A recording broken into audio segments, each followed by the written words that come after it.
Di dalam syair Arab dikatakan bahwa al-ummu madrasatun. Ibu itu adalah sebuah madrasah, lembaga pendidikan. Idza adattaha, jika kau persiapkan adatta syu'ban tiba Irak, kamu akan mempersiapkan generasi yang baik bagi bangsa ini. Bagaimana kita bisa mempersiapkan seorang istri yang baik? Adalah tentunya yang lebih utama adalah faktor keberagamaannya. Dengan keagamaan bagi seorang istri, maka dia dapat menyadari segala sesuatunya akan diserahkan kepada Allah Subhanahu wa taala. Bukan karena kecantikannya bisa saja pudar. Bukan karena hartanya, karena harta bisa saja hilang. Bukan saja karena kebangsawanan bisa saja tidak mendapatkan kehormatan karena kurang akhlaknya di tengah-tengah masyarakat. Tapi karena keagamaannya, kualitas keberagamaannya, maka itulah istri yang ideal menurut hadis Nabi sallallahu alaihi wasallam.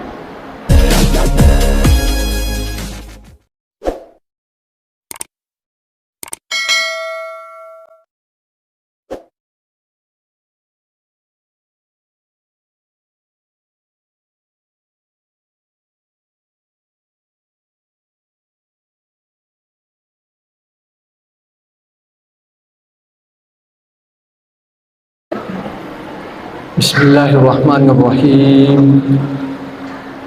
Assalamualaikum warahmatullahi wabarakatuh.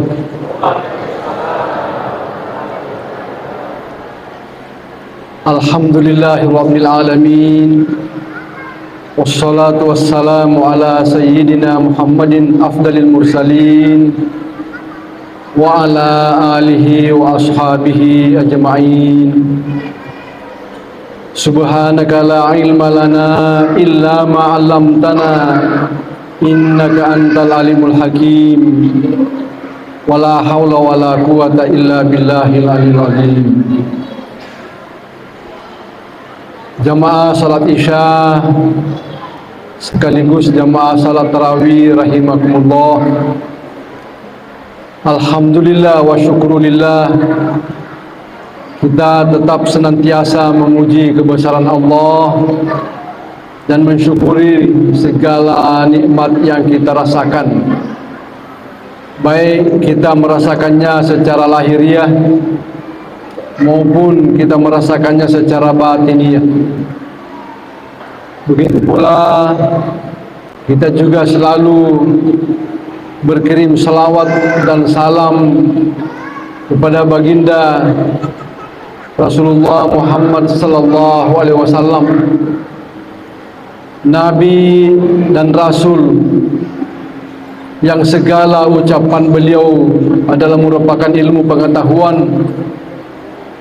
Begitu pula segala perilaku beliau adalah contoh teladan. Semoga kita mendapatkan keberkahan dari Allah Subhanahu wa taala.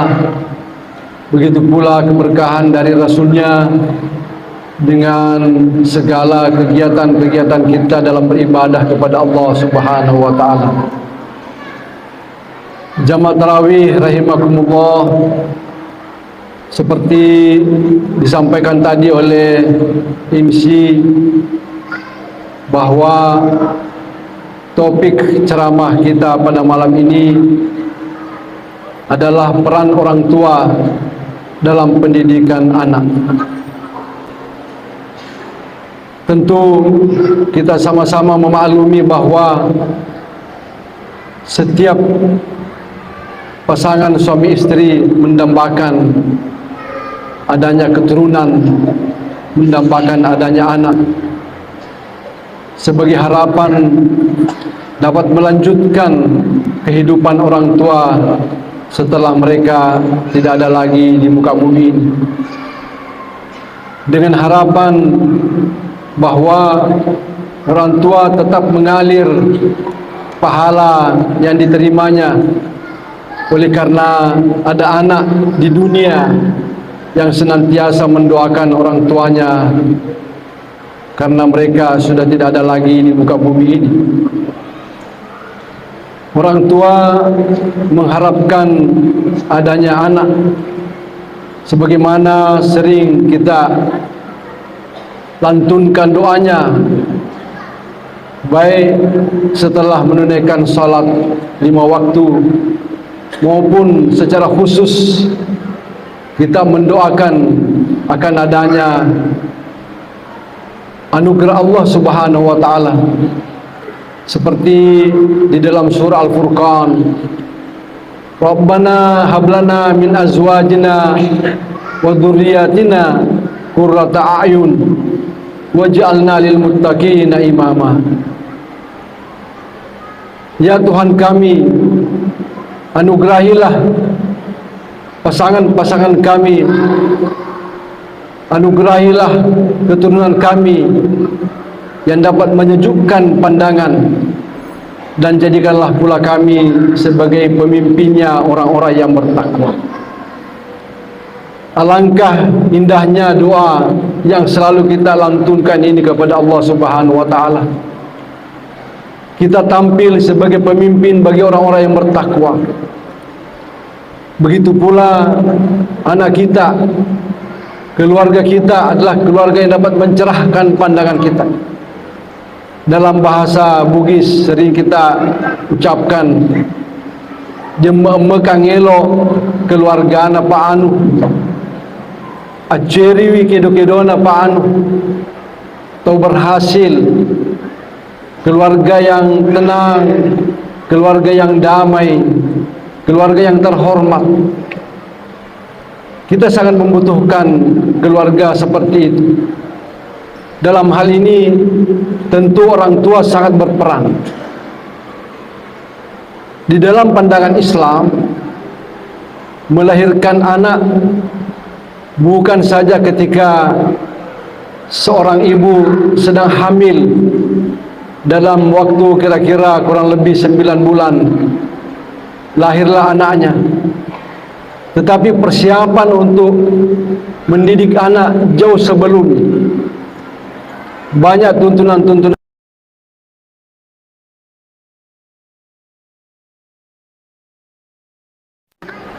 Tungkahul mar'atu li arba'in. Wanita itu dinikahi dengan 4 faktor. 5 liha karena hartawan, wali jamaliha karena kecantikan, wali hasabiha karena keturunannya, wali diniha karena agamanya. Fadfar bidzati dini taribat yadaka. Maka pilihlah dengan memperhatikan hal yang utama karena keberagamaan atau kualitas keberagamaannya, maka beruntunglah pilihan. Bukan berarti karena kecantikan, karena hartawan atau karena kebangsawanan disepelekan oleh agama. Tidak demikian halnya. Tetap juga diperhatikan soal kecantikan, tetap juga diperhatikan soal hartawan, tetap juga diperhatikan soal kebangsawanan. Oleh karena semuanya itu mendukung akan melahirkan generasi-generasi yang dapat mencerahkan pandangan kita. Di masa Rasulullah SAW, ada seorang wanita datang menghadap kepada Rasulullah SAW. Oleh karena pasangannya, suaminya, di dalam bahasa hadis disebut sebagai lelaki yang pendek, lelaki yang keriput.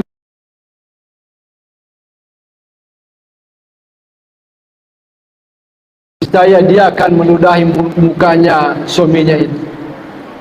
Bukan karena agamanya, bukan karena akhlaknya, tetapi karena kalau dia berjalan bersama-sama dengan suaminya, maka dia selalu mendapatkan ejekan-ejekan dari orang banyak.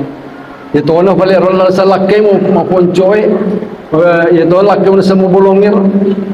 Oleh karena itu 4 faktor di dalam agama adalah sesuatu yang niscaya untuk kita wujudkan. Di dalam syair Arab dikatakan bahwa al-ummu madrasatun. Ibu itu adalah sebuah madrasah, lembaga pendidikan.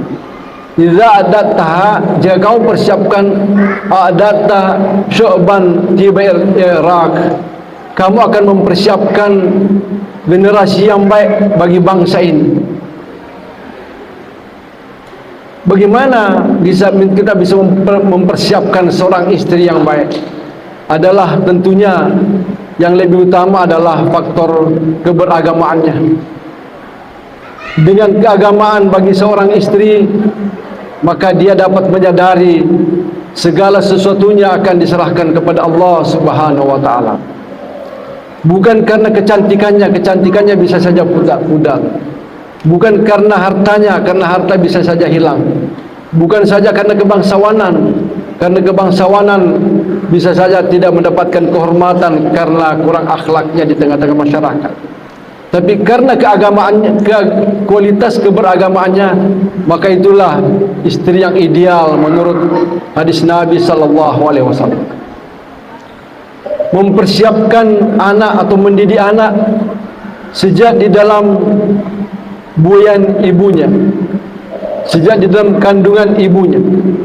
Bahkan menurut Nabi sallallahu alaihi wasallam, apabila seorang suami dan istri melakukan hubungan sebagai pasangan, maka hendaklah dia selalu berdoa kepada Allah Subhanahu wa taala.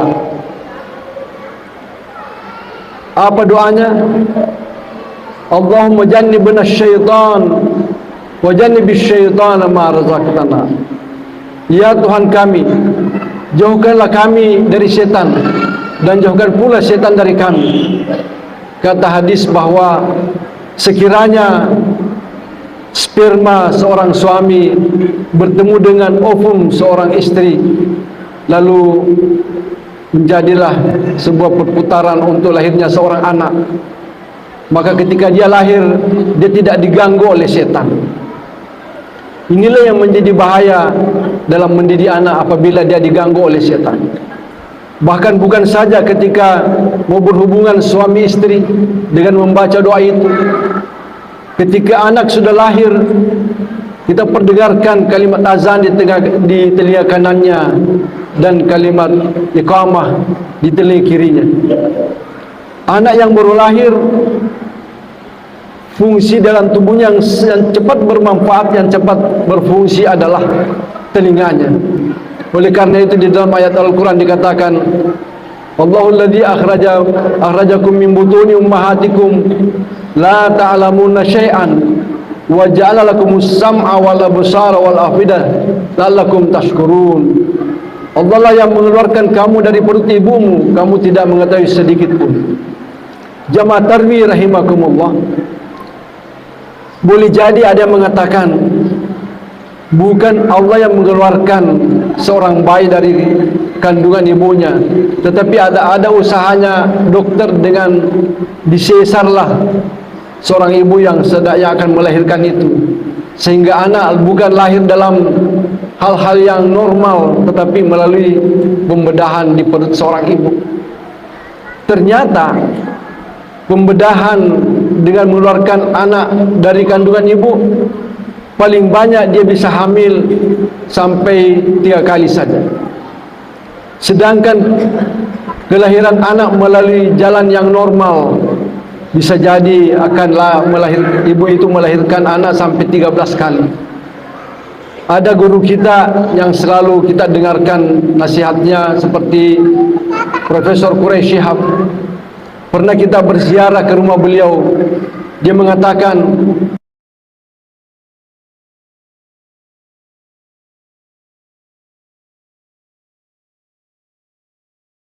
Ibu Fatmawati melahirkan ibunya itu sampai 15 kali.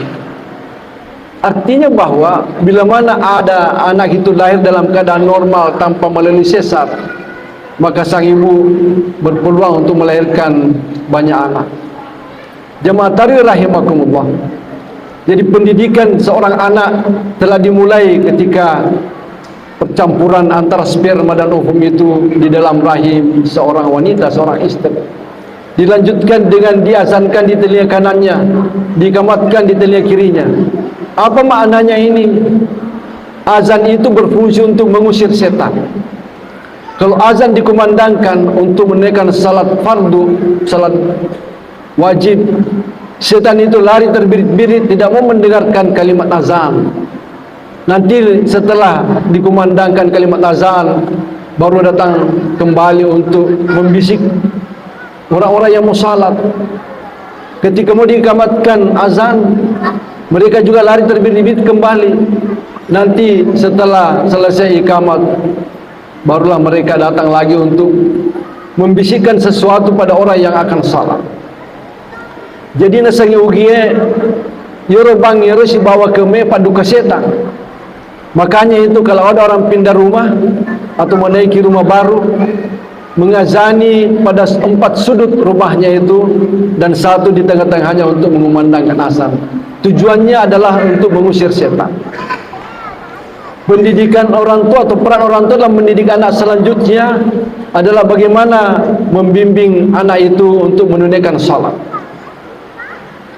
Bagaimana salat ini dijadikan sebagai alat pendidikan bagi seorang anak? Oleh karena untuk menjaga terus-menerus fitrahnya seorang anak. Kata Nabi sallallahu alaihi wasallam, "Kullu mauludin yuladu 'alal fitrah."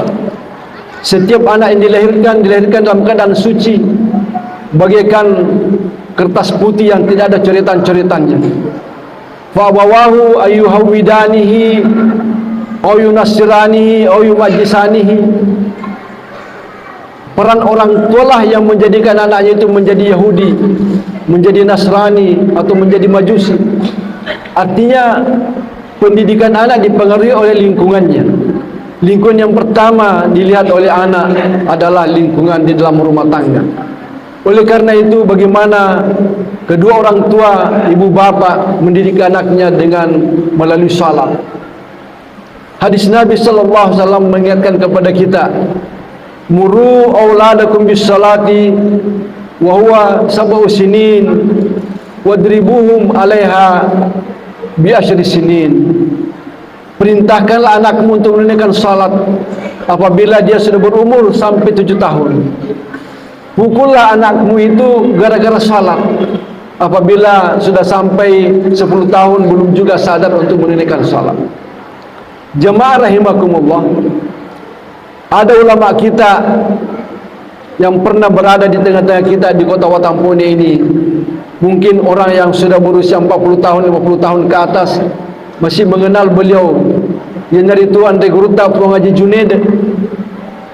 Ada orang yang membawa anaknya ke depan Reguruta Puang Haji Junaid untuk dijampi-jampi, untuk diberi minuman yang sudah dibaca-baca. Apa kata Reguruta? Temangkimo diwerengi wetawa. Tidak perlu dipersiapkan air yang sudah dijampi-jampi itu untuk diminum oleh seorang anak. Yang penting bagaimana sang orang tua selalu memperhatikan anaknya untuk salat. Namun ini sepikogi betana anaknya, riwatu becuna, riwatu kalolo-kalolona, narikona fiaramui sempajana, insyaallah mancaji to sadar, mancaji to tongi matu nariko macuani. Jadi salat itulah yang dijadikan sebagai obat untuk mendidik anak. Oleh karena itu Nabi Ibrahim alaihissalam berdoa kepada Allah Subhanahu wa taala bahwa, "Ya Allah, jadikanlah aku sebagai orang yang menunaikan salat, demikian pula anak keturunanku." Jadi salat itulah yang dijadikan sebagai alat untuk mendidik seorang anak. Lalu kalau anak sudah mencapai usia 7 tahun diperintahkan untuk salat, maka tidak mungkin perintah itu dilaksanakan sebelum ada pendidikan sebelumnya. Ulama-ulama kita mencelak-celak mofi anak-anak pura dijajian, pura pecu pura di bawah indona, narikur tu pandrite melo mas sempajang, dapat depe anak-anak disedena, agar supaya anak itu bisa mendengar apa yang dibaca oleh orang tua pada waktu salat. Raja-raja ni dapat depis di cedena agar anak itu bisa melihat orang tuanya melakukan ibadah salat. Itulah yang dipraktikkan oleh Rasulullah sallallahu alaihi wasallam.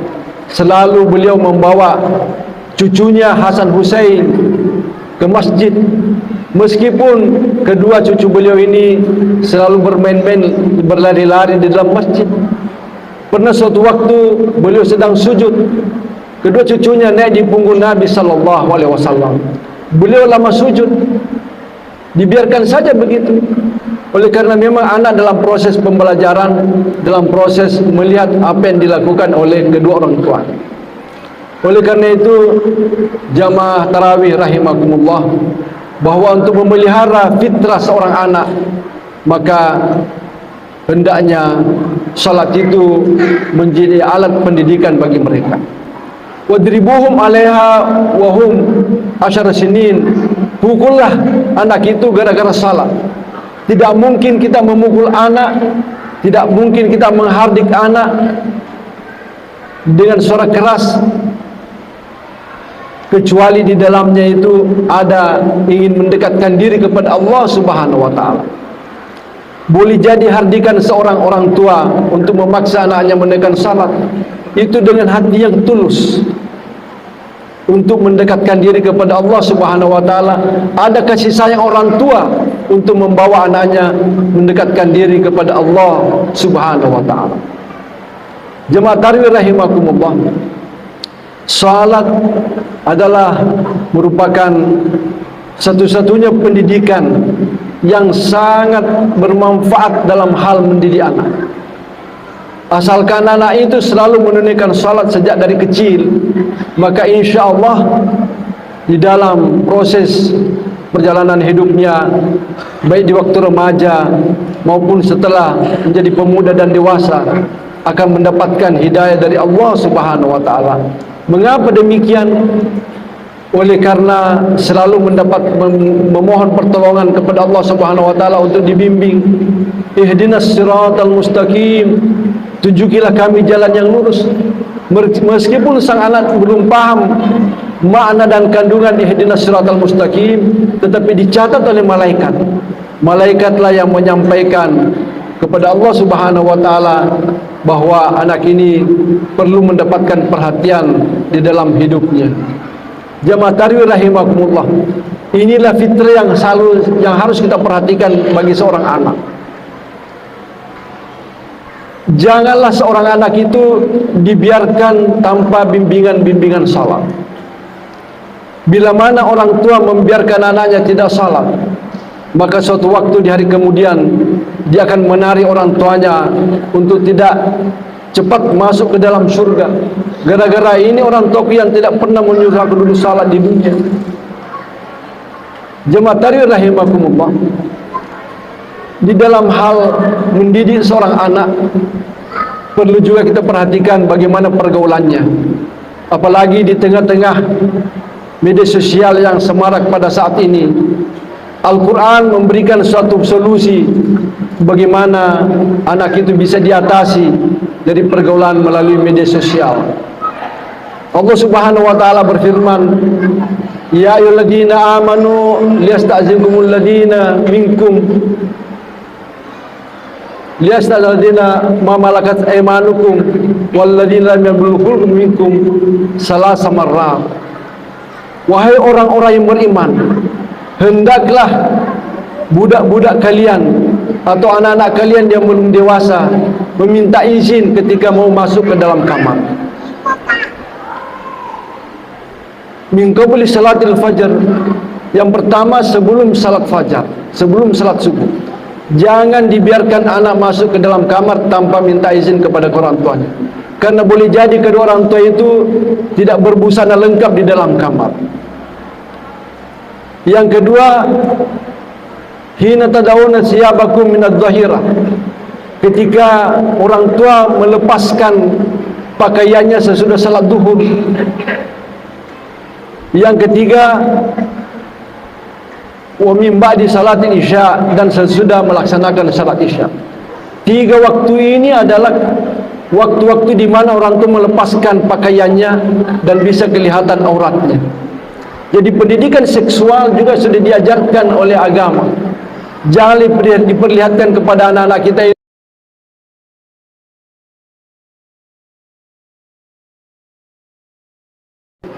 aja nak pitangi urat atau motor. Aurat itu bagi wanita seluruh tubuhnya kecuali muka dan telapak tangan.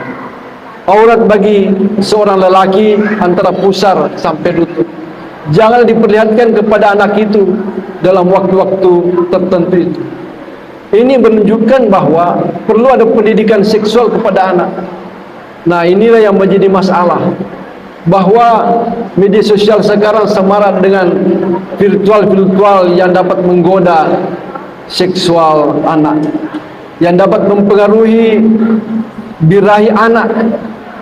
Dibuka saja HP, lalu di sana ada tayangan-tayangan yang dapat mempengaruhi psikologis anak. Belum saatnya anak melihat sesuatu adegan-adegan yang berbahaya. Saat ini sudah ada. Oleh karena itu, bagaimana dengan melalui ibadah salat? Ini semuanya bisa menjadi obat bagi seorang anak sehingga dia tidak terjerumus dalam hal-hal yang membahayakan.